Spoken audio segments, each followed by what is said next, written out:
మన తొలి వెలుగు ప్రేక్షకులందరికీ నమస్తే. ఇంకో ఇది వాస్తవానికి జోరు వానకాలం, కానీ జోరు ఎండాకాలం లేక కొడతలేదు. పాపాలు ఎక్కువై పాడవుతున్నాయి. అందుకోసమనే కాలం గిట్టి అవుతున్నట్టు పాడుగా. పొత్తిళ్ళలోనే ఆడపిల్లల చిత్తు అంట. పుట్టక ముందే కళ్ళు తెరవ ముందుకే కడుపులనే కథం చేస్తురంట. పాపాలు ఎక్కువై పాడవుతున్నాయి. ప్రతి 1000 మంది బాలులకు 787 మందే బాలికలు ఉంటున్నారంట. 1000 మంది అబ్బాయిలు ఉంటే 787 మందే అమ్మాయిలు ఉంటున్నారంట. మరి ఈ మంది వాళ్ళుంటే 787 మంది వీళ్ళుంటే ఎంత తక్కువ అవుతున్నట్టు లెక్క. రోజుకింత పొరగాళ్ళు ఏమో పెరుగుతురు, అమ్మాయిలు ఏమో తగ్గుతురు. రాష్ట్రంలో అతి తక్కువగా అంట నల్లగొండ జిల్లా ఉందంట. నల్లగొండ జిల్లాలో పాడైపోను అబ్బాయిలను అంతందుకు ఏక నెంబర్ ముందలు ఉంటారంట. కానీ అమ్మాయి అని తెలియంగానే కడుపులనే కథం పడుతురంట. మరి పొరగాలు ఏం పోయి పాడవుతారు. మరి అమ్మాయిలతో అక్కర లేనట్టుంది. మరి అమ్మాయిలతో అక్కర లేకుంటే మరి రేపన్నాడు మరి ఎట్ట పాడవుతుండొచ్చు నాకు అర్థం కాదు. కానీ అంటేనేమో ఈ కాలం తప్పినాక ముచ్చట ఉంటుంది. కానీ ఇప్పుడు అమ్మాయిలేంది మరి సృష్టి ఎట్లా ముందుకు పోతుండొచ్చు. ఓన్లీ అబ్బాయిలే రేపనాడు పెళ్లి చేయరు. ఇక నిమ్మలంగా అబ్బాయిలకు పెళ్లి చేస్తే అబ్బాయిలకే పిల్లలు పుడతారు. ఇక ఏం సంతానం అయినా అవుతుంది. ఇల్లు మొత్తం సస్యశ్యామలం. ఇంకా రాష్ట్రంలో అతి తక్కువగా నల్లగొండ జిల్లాలో నమోదైందంట. 17 జిల్లాలల్లో సర్వే చేస్తే 1000 మంది అబ్బాయిలు పుడితే 900 మంది అమ్మాయిలు పుడుతురంట. 17 జిల్లాలల్లో అంటే ఇంకా 100 మంది తగ్గుతున్నట్టే లెక్క. ఒక ఖమ్మంలో మాత్రం జర్రంతా ముందంజలో ఉంటారంట. ఖమ్మంలో 1000 మంది అబ్బాయిలు పుడితే 1060 మంది అమ్మాయిలు అంట. ఒక 60 మంది ఎక్కువ ఉంటారంట.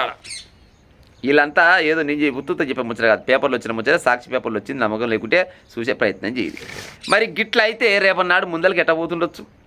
అమ్మాయి అనగానే కడుపులనే కథం పడుతున్నారు. ఈ మధ్య కాలంలో ఇంటికే వచ్చి కడుపులో ఉన్న పిండం ఆడపిండమా మగపిండమా అని చూసి అడవిలో అయితే కడుపులోకి వెళ్ళి కడుపులనే కథం చేసి దవాఖానం కూడా పోనక్కర్లేదు. ఇంటి వద్దకే ప్రజల వద్దకే పాలన అన్నట్టు ఇంటి వద్దకే వచ్చి మంచిగా బైకుల మీద వచ్చి కార్లలో వచ్చి చెక్ చేసి ఎన్నో నెల 3వ నెల అబ్బాయా అమ్మాయా, ఎన్నో నెల 4వ నెల 5వ నెల అబ్బాయా అమ్మాయి చెక్ చేస్తారంట. అబ్బాయి అయితేనేమో మంచిగా ఉంచుకుంటారంట. అమ్మాయి కాగానే కడుపులోకి వెళ్ళి కడుపులనే కథం చేసి పత్తలు కూడా విక్తురంట. 20,000 నుంచి 40, 40 నుంచి 60, 60 నుంచి 80, 80 నుంచి ₹1,00,000 వరకు తీసుకొని పత్తలు కూడా విక్తురంట. ఆర్ఎంపీ డాక్టర్లు పుణ్యం కట్టుకుంటారంట. మరి గిట్ల అయితే రానున్న రోజులల్లా మరి ఎట్ట ముందలకు పోవాలి చెప్పురిగా. ఇప్పుడు అబ్బాయి అమ్మాయి ఇద్దరు కలిస్తేనే కదా మళ్ళీ కొత్తదనం వచ్చేది, కొత్త రూపం వచ్చేది. మరి అమ్మాయిలు మొత్తం తగ్గిపోవట్టిది, అబ్బాయిలు ఏమో పెరిగిపోవట్టిది. మరి రేపనాడు మరి అబ్బాయిలకే పెళ్లి చేస్తుండొచ్చునా? ఏమో అసలు అట్ట చేసినా చేస్తారు. మరి ఇప్పటికే చాలా కొన్ని కులాలల్లో అబ్బాయిలు ఎక్కువ ఉన్నారు, కానీ అమ్మాయిలు దొరికే కాలం లేదు. ఎదురు కట్నాలు ఇచ్చి భూములు ఇచ్చి పైసలు ఇచ్చి బంగారం ఇచ్చి కొనుక్కున్నా కానీ పిల్లలు దొరికే కాలం లేదు. కానీ ఇక వీళ్ళు గిట్ట చేస్తే రానున్న రోజులల్లో ఇంకా చాలా తగిలివి కాదా. 17 జిల్లాలల్లో 1000 మంది అబ్బాయిలు ఉంటే 900 మంది అమ్మాయిలు ఉన్నారు ఇప్పటి వరకు. మరి రానున్న రోజులలో ఇంకెంత కావాలి? మమ్మ కానీ ఆడపిల్లల్ని పుట్టనియండి. ఆడపిల్ల అయినా మగపిల్ల అయినా ఎవరైనా కానీ గర్భం దాల్చిందంటే బయట ప్రపంచానికి వచ్చే ఉపాయం చేయాలి. కానీ ఈ ఆడపిల్లని తెలియంగానే లోపలనే మాయం చేస్తే మరి ఆడపిల్ల పెట్టంది ఏంది, మగపిల్లగాడు పెట్టేది ఏంది చూస్తలేరు. కన్న తల్లిదండ్రులకు అన్నం పెట్టని కొడుకులు ఎంతోమంది ఉన్నారు అనుకుంటారు. కొంతమంది 4 కొడుకులు ఉన్నారు అనుకో, ఆడపిల్ల కోసం ట్రై చేస్తారు. కొంతమంది ఉంటారు 4 కొడుకులు ఉన్నారు అనుకో, రేపనాడు ఎత్తికిలా పడ్డప్పుడు ఏ ఒక్క కొడుకు కూడా బుక్కడు బువ పెట్టాడు.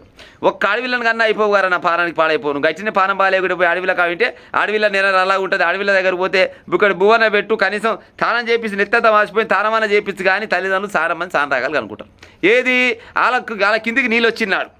అంతకంటే ముందేమనుకుంటారు, రే మంచిగా కొడలలో ఉంటున్న 4 కొడుకులు నాకు అని మిసాలు చెప్తాడు ఆయన. రేపనాడు ఎత్తికిలా పడినాడు ఆడవిలో గుర్తొస్తుంది. చూడు గిట్టే చేస్తారా అంటే రానున్న రోజులల్లా ఈ సృష్టిలో మొత్తం కథమైపోతాడు గుర్తుడపోతే మమ్మ. కానీ ఆడపిల్ల అయినా మగపిల్ల అయినా కానీ జర బయట ప్రపంచానికి వచ్చే ఉపాయం చేయరు. కానీ కడుపులోకి వెళ్ళి కడుపులనే కథం బయట ఉపాయం చేయకూరి. నల్లగొండ జిల్లాలో మరి మీకు ఏమవుతుందో నాకైతే అర్థమవుతలేదు. కానీ 1000 మంది అబ్బాయిలు ఉంటే 787 మందే ఊరంట.